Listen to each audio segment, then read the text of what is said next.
Հենց որ դրված է Իրանի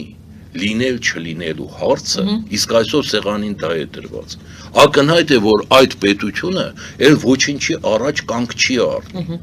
Հենց որ ինքը տարիներ շարունակ նայեք, սպանում էին, ասենք, իր գեներալ Կասեմ Սոլեյմանիին, ընդամենը ինչ որ ռմբակոծություններ էր անում էլի ձևական բնույթի, ասենք, այլ ահաբեկչական գործողություններ էին կատարվում, էլի ինչ որ ձևով ուրեմն կիսապատասխանում էր 12 օրյա պատերազմի ժամանակ, իհարկե Իսրայելին ինքը հստակ նախազգուշացրեց, բայց կային կարմիր գծեր, որը ինքը աշխատում էր չանցնել։ Այսօր այդ պետությունը հստակ հայտարարել է, որ ինքը կարմիր գիծ չունի։ Եթե ինքը կարմիր գիծ չունի, ասենք, քրդերի առումով, որը վերջի վերջո իրանական ժողովուրդ է։ Եթե ինքը կարմիր գիծ չունի իր հարևան արաբական երկրների հետ կապված, ինչ որ մեկին թվում,